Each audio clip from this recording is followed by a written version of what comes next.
luka yang disengaja dibuat seperti operasi atau pembedahan karena cedera atau kecelakaan seperti benturan, gesekan sayatan dan sebagainya, atau luka-luka karena zat kimia atau suhu yang terlalu ekstrim. Luka juga bisa disebabkan karena penyakit lain, misalkan pasien-pasien tumor, metastasis dengan massa yang atau benjolan sangat besar pada lupusnya, atau kasus lupus diabetic foot. Nah, kadang-kadang luka itu nggak cuma superficial, dia sampai menggaung sampai dalam hingga sampai terlihat struktur di bawahnya. Nah, untuk kasus seperti itu harus kita waspadai.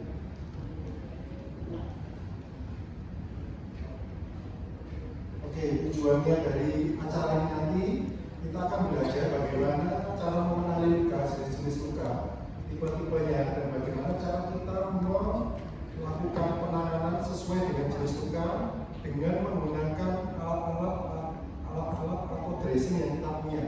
Nanti akan dari conventional dressing atau pakai kasa yang biasa sering kita pakai, ada juga yang modern dressing, ada yang seperti pakai alevin dan sebagainya seperti itu. Dan dengan melakukan perawatan luka yang baik, tujuannya kita bisa mencegah komplikasi dari luka itu sendiri, sehingga nanti pasien bisa recovery lebih cepat. Sedikit menyinggung tentang dasar teori ya. Jadi untuk penyembuhan luka itu ada 4 fase, ada 4 langkah. Yang pertama, sejak cedera yang akan menjadi perdarahan kelihatan, kemudian zat-zat kimia akan berkumpul di situ, akan membentuk plak sehingga luka itu akan mengering. Dan dalam beberapa waktu dia akan menutup. Bentuknya mirip atau hampir sama seperti kulit normal, ada juga yang akan menjadi scar hipertrofi.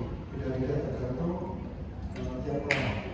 Secara kasar, kalau saya kasar untuk menyembuhkan luka dari mulai terjadinya luka hingga sampai dia terjadi matulasi dan modeling itu bisa sampai 3 sampai 2 tahun. Yang paling lama, terutama untuk kasus luka kronis. Nah, ini gambaran sedikit tentang perbandingan antara luka akut atau luka bersih, luka yang baru, misalkan luka operasi atau luka superficial, dengan luka kronis, contohnya luka diabetic foot atau luka karena tumor yang massa yang lupus begitu. Bedanya apa? Karena ada namanya salah satu yang namanya adalah biofilm di sini. Dia akan menghambat zat-zat yang kita berikan untuk merangsang supaya luka itu cepat sembuh atau mengering. Jadi salah satu contohnya, jadi si biofilm itu akan menutupi, akan memberi lapisan luka itu sehingga obat-obatan yang kita masukkan untuk memberikan efek terapeutik ke lukanya itu jadi mentah, jadi tidak mempan lagi. Makanya luka kronis itu lebih lama sembuhnya. Untuk jenis luka akut dan luka kronis, untuk contohnya seperti yang saya sebutkan tadi, untuk luka akut contohnya luka post-op pasca operasi, luka-luka superficial seperti luka sayatan, luka benturan, luka misalkan habis jatuh, cedera seperti itu. Sedangkan untuk luka kronis contohnya tadi diabetic foot, kemudian lupus DM, terus lupus karena luka tumor atau kanker, kemudian pasien dengan penyakit yang lama yang ada lupusnya di gluteusnya seperti itu. Dan pendekatan untuk terapeutiknya juga akan berbeda. Akan lebih simpel pada luka dengan jenis yang akut. Akut luka bersih itu penanganannya lebih simpel seperti yang kita lakukan sehari-hari di poliklinik. Nah, yang nanti perlu kita perhatikan lebih detail adalah bagaimana cara kita menyikapi jenis-jenis luka berdasarkan jenis-jenis luka terhadap nanti dressing yang akan kita berikan.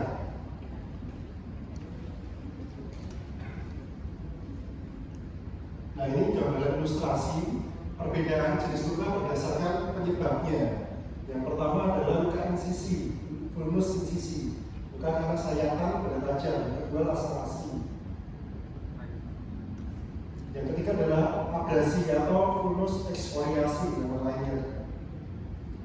bonus punktum atau karena tusukan, biasanya karena jarum. Kemudian luka penetrasi karena biasanya benda tajam misalkan pisau. Kemudian kontusio adalah benturan benda tumpul biasanya, tergantung kekuatannya. Kalau dia ringan mungkin akan berbentuk kontusio aja atau hematom, tapi kalau sampai keras biasanya sampai terjadi perdarahan di dalam kulit dan membengkak. Nah, ini adalah jenis luka berdasarkan kontaminasinya. Ada 5 macam, dari yang kontaminasi ringan hingga kontaminasi yang berat, infeksius. Seperti yang bisa dilihat di gambar, ini seperti yang pressure ulcer atau luka karantina hari lama contohnya. Ini adalah karena misalkan luka yang wound dehiscence, sama seperti ini juga. Misalkan luka lupus dehan bisa. Yang ini adalah luka biasanya karena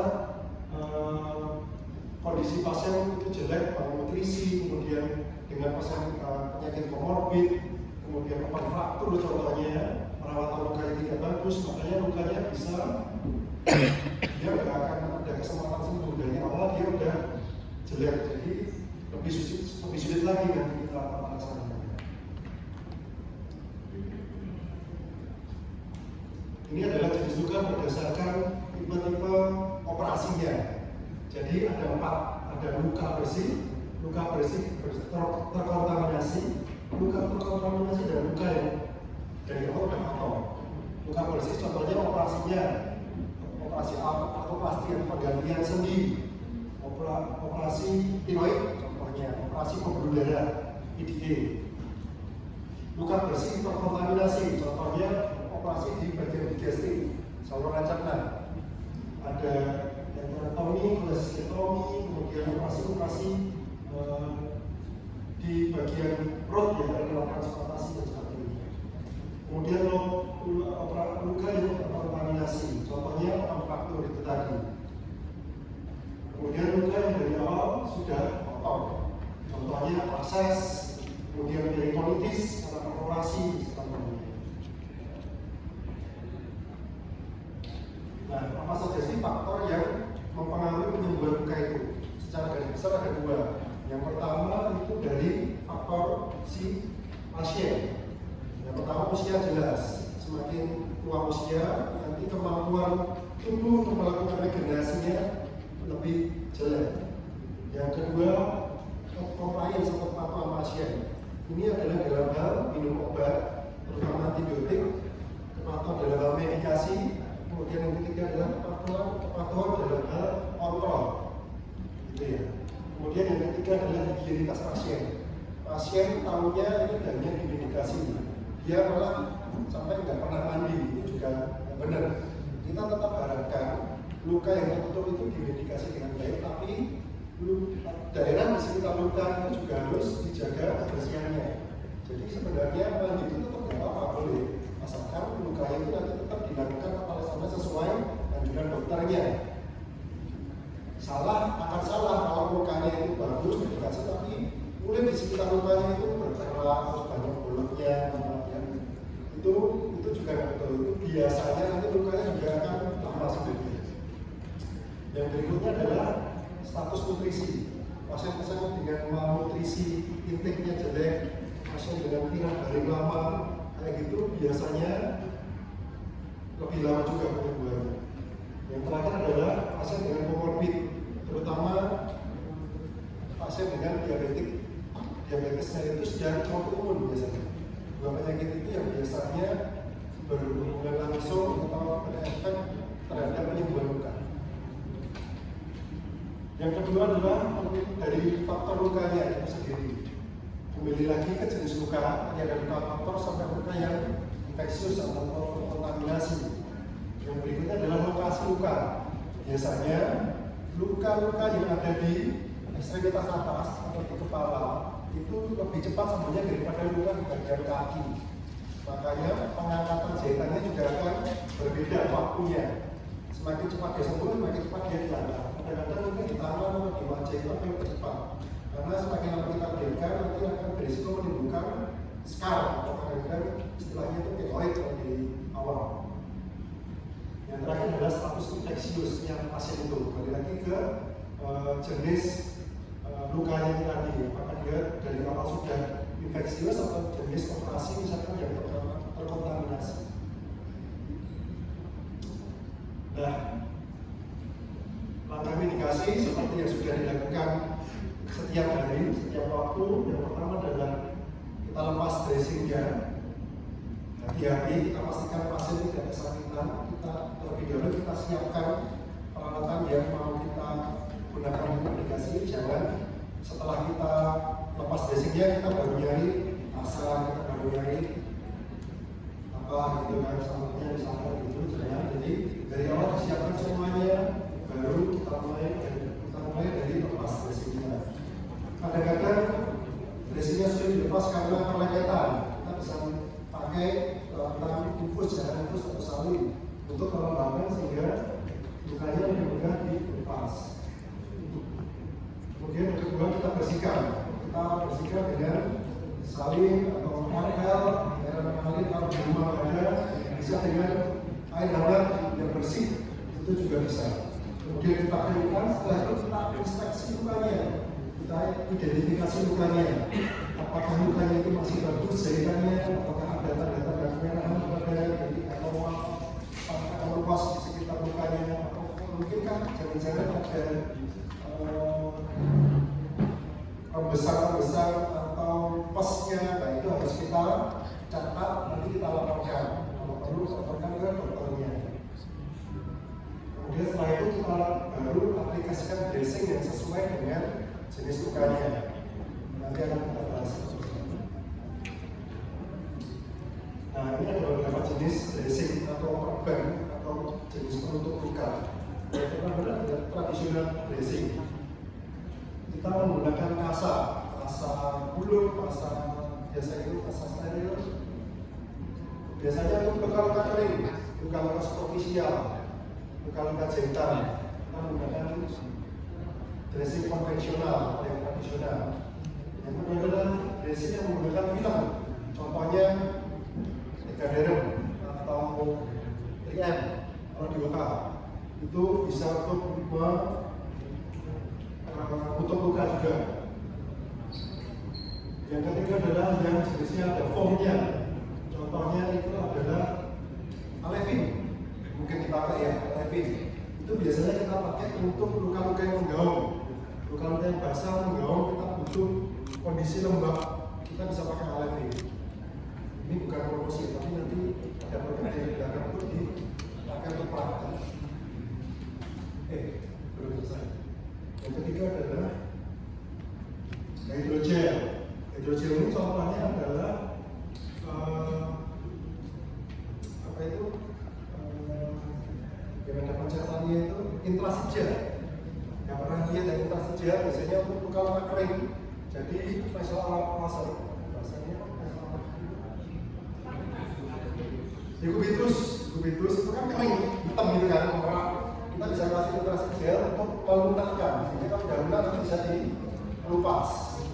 Jadi kita pakai hidrogel atau salah satu contohnya namanya intrasigel.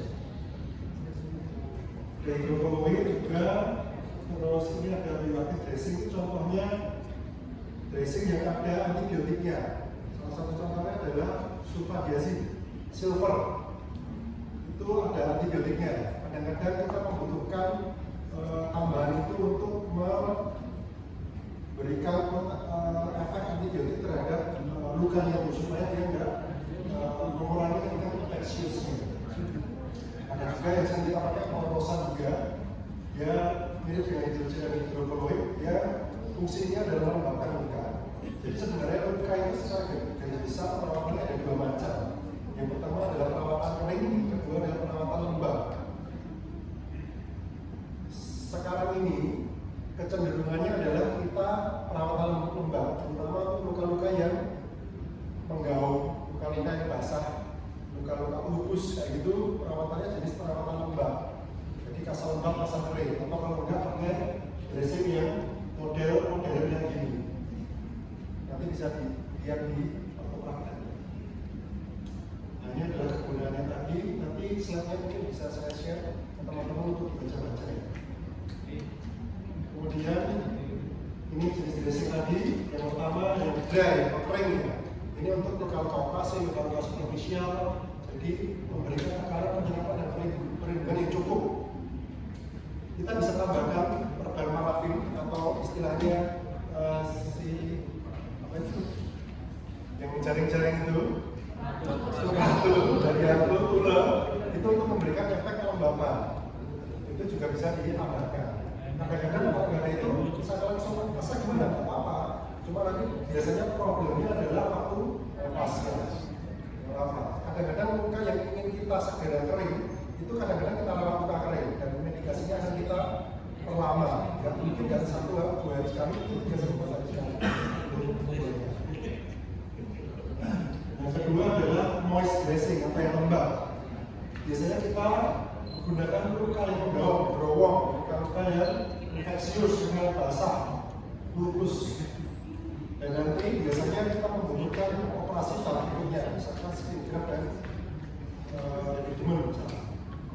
Nah, tujuannya adalah memberikan lingkungan yang lembab untuk lukanya itu, sehingga dia merangsang granulasi atau pertumbuhan epitelnya dan mempercepat pertumbuhannya. Bagaimana cara membuat rasa itu lembab? Kita rendam dulu pakai larutan salin atau bisa ditambahkan antibiotik bisa enggak. Kemudian ditambahkan lukanya, kemudian kita tambahkan rasa kering di atasnya, sehingga si kondisinya si rasa itu akan lembab nanti. Dan waktu diangkat itu diangkat kalau si rasanya itu sudah kering. Jadi biasanya begitu kita akan jaringan nekrotik yang hitam-hitam, yang slosh, yang pas, yang kering itu akan ikut berangkat. Nah, kadang-kadang karena dia sifatnya itu lembab, kalau kita menempelkan itu terlalu luas sampai kulit-kulit luarnya kadang-kadang akan terjadi masalah kulit sekitarnya akan memerah. Nah, itu malah akan membuat iritasi itu saja di sekitar kami. Nah, itu berarti kita dressingnya kurang tepat. Oke, mungkin itu dari saya sekedar sharing untuk teman-teman mungkin ada yang mau ditanyakan. Terima kasih.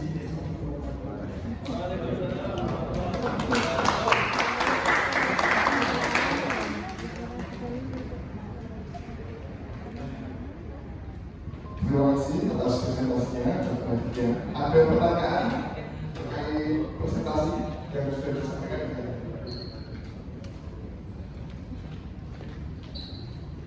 Komisi Dokter dari Polri, saya ingin menanyakan tentang penggunaan bus.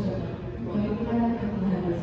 Nah, saya itu kan anak dokter, jadi saya ingin kalau mengetahui untuk cara penggunaan dan luka yang biasanya digunakan untuk pemberian bus. Jadi memang untuk dressing luka itu ada yang dressing alternatif. Alternatif itu dalam artian dia itu bisa kita mudah mendapatkan. Dan nggak harus di rumah sakit, nggak harus di rumah sakit dokter. Ada 2 zat. Yang pertama adalah madu. Kemudian kalau di luar ini di ortopedi itu glarus. Bukan idenya adalah kenapa kita pakai 2 zat itu adalah idenya adalah kita membuat luka itu lembab dan kekentalan dari 2 zat itu bersifat hiperosmolar atau dia akan menarik cairan di dalam lukanya itu. Jadi dengan kita aplikasikan 2 zat tersebut, madu murni kalau bisa madu murni atau gula halus yang pekat, itu kan zatnya pekat jadi dia akan menarik cairan di dalam luka, terutama ini kan dipakai untuk luka-luka yang menggerowong, luka-luka superficial nggak perlu. Dia akan menarik cairan slots atau eksudan dari dalam pes dan sebagainya itu keluar, dan dia akan ikut terbuang saat kita lakukan medikasi, saat kita angkat perbannya. Dia akan terserap di perbannya, kemudian ikut terbuang ke tanah. Dengan mengeluarkan eksudat itu, harapannya granulasi akan muncul, jaringan sehatnya akan tumbuh. Jadi idenya seperti itu. Dari beberapa penelitian juga ada yang menyebutkan bahwa gula zat itu ada efek antimikrobanya atau antibiotiknya, tapi saya belum bisa menjelaskan. Ya dari situ. Rasionalnya kenapa kita pakai bisa pakai, ada rumah sakit atau saya dokter ortopedi pakai madu, ada yang pakai gula. Itu alternatif.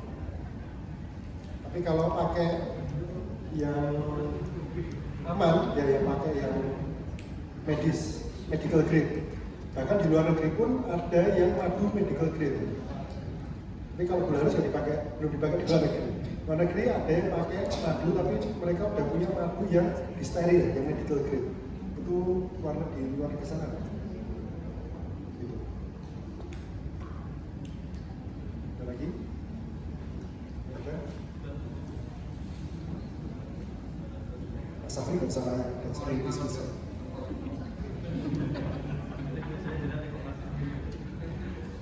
Mungkin teman-teman biasa ada yang memiliki kesulitan tersendiri waktu medikasi masa-masa moto mungkin prinsip yang kita anut itu agak berbeda dengan KSM lain mungkin. Ya nanti sampaikan aja ke kita, nanti mungkin bisa kita diskusikan bedanya apa, terus bagaimana cara kita menyikapinya, karena kan untuk pasien safety ya, biar teman-teman juga nggak bingung di bangsa atau di poli mungkin, atau yang di UK. Karena kadang-kadang juga pasien di bangsa itu kan dan di poli itu yang mendikasikan presiden. Ya, kalau di bangsa mungkin jadi exposure juga jadi jarang. Kalau nggak ada, cukup. Ya, terima kasih atas presentasi yang diberikan, luar biasa sekali.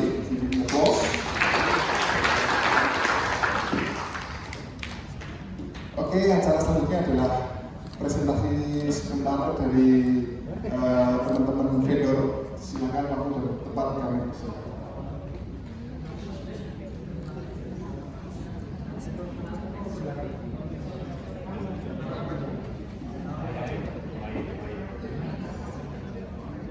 Oke, baik.